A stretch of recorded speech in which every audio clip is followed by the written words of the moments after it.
Hi, what I wanted to take you through today was to try and give you a bit of understanding between the difference between OptimizePress 2 live editor pages and WordPress pages. If you're using OptimizePress 2 as a theme in particular, you may not realise that you have two different pages that you can deal with. I'm going to take you on a bit of a journey just to explain why the way you use OptimizePress may be different from others, so you get a bit of an appreciation of how other people are using it, and the key differences that you have between the way things are set up between a theme and a plugin. So we're going to kind of go through all that and give you an idea of some of the advantages and disadvantages of doing things in different ways. But before I do that, really I've got to give you a little bit of techie bits, but don't panic. I'll try and be as gentle as possible, and to give you a little bit of history of OptimizePress as a product, because it's now in version 2, which is substantially different from version 1. So before I do that, let me just have a little bit of a WordPress background item for you. As you can see on the screen, there are two things that you can do to really customize WordPress. It can be done as you can use themes, which are all about creating a look and feel for a site as a whole, and those can be swapped out. So if you've put the details correctly into the pages without any colouring and formatting, which is another mistake that people do, but if you've done that, if you've done it nice and easily, if you swap the theme, you swap the design. All the colours change, all the layout changes, and so on. So it's a really handy way of working at a global level across every page. Now the other thing that WordPress has is plugins. They originally were done to add in extra features or extra little bits of support, say some share buttons, some pop-up boxes, those kind of things. They added in features. Not too much. Maybe some of them would have a little bit to do with the look and feel. So you had a little plugin to do nice looking tables or buy buttons and those kind of things. That's kind of where things started. So let's sort of go back in time a little bit and look at the transition of WordPress. What happened originally was that people created blogs, so they were time-based entries that they were putting in over time. Then people realised that they could make it into a content management system, so it became a bit more of a bigger website. So like on the left there, people have nice little banners in, their headings in, their menus in, bits on the sidebars that always appeared, and so on. But then we moved on further from that, so we started doing corporate sites, and then people wanted to do marketing-based pages within their site, so squeeze pages or video replays or webinar sign-ups, all those kind of things which didn't fit in with the global theme that you had. So remember, themes were global. They wanted to create pages without the branding, without the menu, without any distractions, that were clear and clean, that people would focus on just doing the thing you wanted them to do. Well, that then presented a problem, because if you remember back to our themes and plugins, effectively with a marketing page we wanted to create a completely different look, so it couldn't be a theme, and plugins were really meant for little features, not for the whole look. So there's kind of a choice of what's going on. So a little bit of OptimizePress history. OptimizePress 1 was just a theme. That's the way that they solved this problem. They decided that they would make various templates within that theme, pages within page layouts within that theme, which were marketing pages, but they'd also give you a blog, so and a more of a website kind of template that would allow you to create a blog. Funnily enough, so there wasn't any choice in OptimizePress 1. It was just you had a theme. So people would use that theme for a blog, or they might use just the theme to do their membership site, and that's how it worked. And then they also have their marketing pages.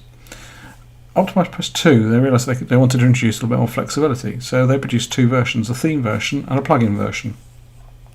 Now the beauty of that is, by having a plugin version, it means you can replace the theme if you don't like their OptimizePress theme. You can replace the global bits with a theme of your own choice. So you can do things that are a bit more, maybe gives you a little bit more flexibility than the OptimizePress theme. But there's nothing wrong with it. You can just use the theme. It takes a little bit more customization. You may have to get a little bit of help to do it, but it's certainly something you can do. That's where the problem arises. If you're using OptimizePress as a theme, you have all the global kind of stuff. So when you create what are called WordPress pages, what I would call WordPress pages, they're affected by whatever theme settings you have. However, all the marketing pages, just like we saw before, they're meant to be standalone, have their own look and feel, and not be dependent on the theme. So you have live editor pages which allow you to to create something completely different. So the theme pages, the WordPress pages, have global settings. The live editor pages don't. They have a set of settings per page, so you get that independence. And obviously, if you sort of have a different theme entirely, other than the OptimizePress theme, all the WordPress pages will have that theme, and all the live editor type pages will have their own independent settings, as I've just said. So let's have a look at those two and how it works in practice. And then you can, and I'll show you where the global settings are and where the local settings are. So maybe you can appreciate that really they aren't the same thing. So if you create a live editor page, it won't adopt some of the things from the theme.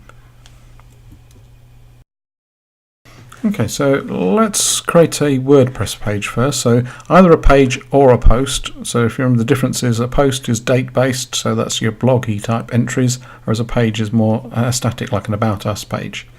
Let's just add a new one. So this is a WordPress page. So it's affected by, as I said, by the global theme pages. So let's let that chug along. And that's what your editor looks like, more or less, for a WordPress type page. You're typing stuff into the boxes here.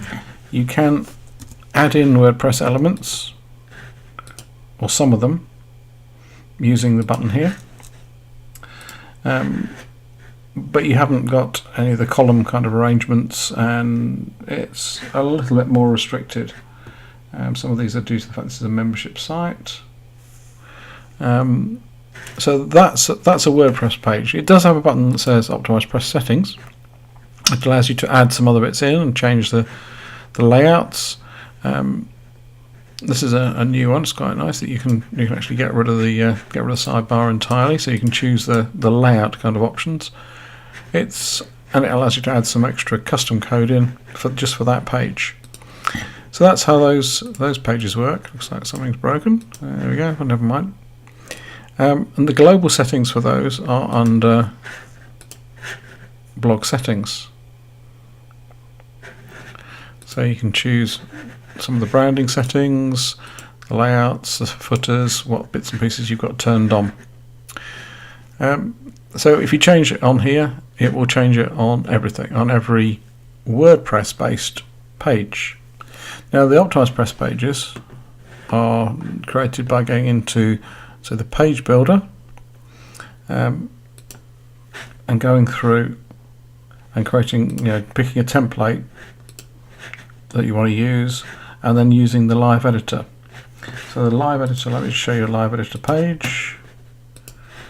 So that's a live editor page where you can add in rows of different columns. So these ones have their own settings, which you can see over here, and they're on a page by page basis. So hopefully that's given you a bit of an idea of the difference between the two.